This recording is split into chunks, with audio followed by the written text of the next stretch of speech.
और Nitish ji zero tolerance की बात करते हैं। इस समय उनकी जीरो टॉलरेंस कहाँ है? फिर भी सरकार उनको बचा के रखी है। तो कहीं ना कहीं सरकार दबाव में है बीजेपी के, और हमारे माननीय मुख्यमंत्री जो अपने आप को पाक साफ कहते हैं। नमस्कार, मेरा नाम आलोक है। आप लाइव स्ट्रीम देख रहे हैं। बिहार में एनडीए की सरकार है और क्या नीतीश कुमार की पार्टी जेडीयू दबाव में काम कर रही है, ऐसा आरोप विपक्षी खेमा अब लगा रहा है।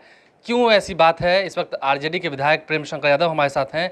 क्या आपको लगता है कि इन दिनों एनडीए में सब कुछ ठीक नहीं है? क्योंकि आप कई सारे आरोप लगा रहे थे, पहले भी विधानसभा के दौरान हमने देखा कि आप नारेबाजी कर रहे थे। क्या लगता है कि सब कुछ एनडीए में ठीक नहीं है? बिल्कुल सही नहीं है एनडीए में। अगर एनडीए में सब कुछ सही रहती है तो अभी जो स्थिति चल रही है गवर्नमेंट की, नीतीश जी की ऐसी स्थिति नहीं रहती। क्या लगता है कि दबाव में काम कर रहे हैं? बिल्कुल दबाव में काम कर ही रहे हैं। तभी तो एक मामला मेरे यहाँ का आपको बहुत पहले मैं बताया था। एक मामला आपके क्या गोपालगंज का मामला? मेरे गोपालगंज का है, मेरे ही कंस्टिट्यूंसी का मामला है।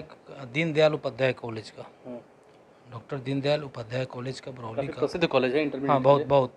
और भाजपा उनके विचारों पे चलती है, दीनदयाल उपाध्याय। हाँ। और पूरे देश में उनके जयंती मनाई जाती है, उन पुण्यतिथि मनाया जाता है। और कहीं ना कहीं अमित शाह जी, हमारे देश के प्रधानमंत्री जी, उनके विचारों पे चलते हैं, उनके पार्टी के लोग विचारों पे चलते हैं। उन्हीं के प्रदेश के उपाध्यक्ष, हमारे यहाँ के पूर्व विधायक माननीय बड़े भाई मिथिलेश तिवारी जी ने, बड़े भाई हैं, बिल्कुल सम्मानित हैं, मेरे बड़े भाई ही भाई समान हैं, तो हैं ही, सम्मानित व्यक्ति हैं, प्रदेश के उपाध्यक्ष हैं।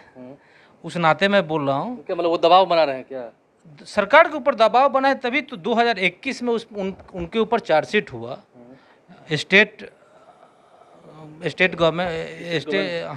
गवर्नमेंट का जो निगरानी विभाग है उसने चार्जशीट दाखिल किया। अभी तक उन्होंने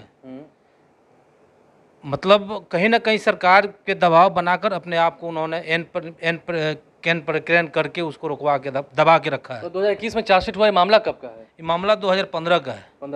15 का ये तो मामला है। दीनदयाल उपाध्याय कॉलेज उसमें 50 लाख का गबन का है, जो उस समय प्रबंध समिति के सदस्य थे, वहाँ अध्यक्ष थे, पूर्व विधायक।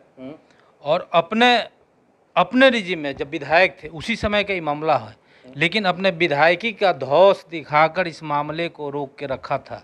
अभी तक 2021 में इनके ऊपर चार्जशीट दाखिल मैं नहीं कर रहा हूँ, पेपर कर रहा है। पेपर है आपके पास? पेपर है मेरे पास, सीधे इसमें दिखा रहा है, पेपर है मेरे पास, टोटल डॉक्यूमेंट्स है। और नीतीश जी जीरो टॉलरेंस की बात करते हैं। इस समय उनकी जीरो टॉलरेंस कहाँ है? और भ्रष्टाचार ऐसे संलिप्त लोगों को, जो वहाँ के समिति का पैसा, प्रबंधन समिति का पैसा, शिक्षकों का पैसा था वो 50 लाख। हाँ, वहाँ प्रबंधन का पैसा था, आता है विकास करने के लिए, वहाँ अनुदान का पैसा था, वही पैसा था, गबन हो गया। वो पैसा उन्होंने गबन कर दिया। मामला बहुत गंभीर। 2015 का है आप बता रहे हैं? हाँ, मामला 2015 तो फिर अभी तो आप 22 में बात कर रहे हैं, 21 में चार्जशीट? मैं आरटीआई दाखिल किया था, मुझे सारा पेपर मिला। 2021 में इनके ऊपर चार्जशीट दाखिल हुआ है, जो मैंने विथ पेपर के साथ आपको दिखाया। सारा पेपर है, इनके ऊपर एफआईआर का भी पेपर है, निगरानी विभाग ने जो किया था, और 2021 का भी पेपर है जो उन्होंने चार्जशीट दाखिल किया था। और इतने दफा लगने के बाद भी सरकार इनको बचा रही है। तो कहीं ना जीरो टॉलरेंस की बात जो आप कह रहे थे अभी, तो सरकार, ये तो नीतीश जी को सोचना चाहिए ना कि नीतीश जी कैसे लोगों को पनाह दे रहे हैं, किसके साथ हैं। तो आखिर निगरानी ब्यूरो ने स्पष्ट कर दिया ना भाई कि हाँ, निगरानी ब्यूरो तो स्पष्ट कर क्या दिया, चार्जशीटेड है, वो चार्जशीटेड कर दिया इनको। इनके ऊपर जो धारा लगा हुआ है, कोई भी धारा आप देख लीजिए, कोई बलेबुल धारा नहीं है।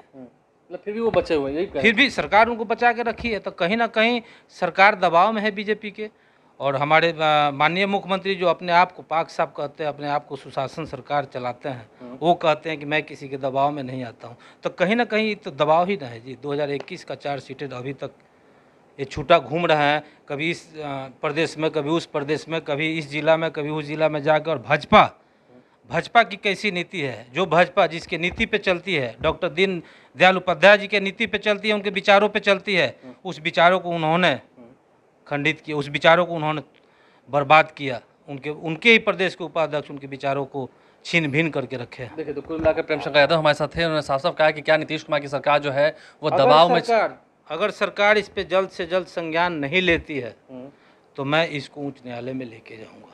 मामला कोर्ट तक जाएगा? मामला कोर्ट तक जाएगा, मैं इसको उच्च न्यायालय में लेके जाऊंगा अगर सरकार इस पे गंभीरता से नहीं।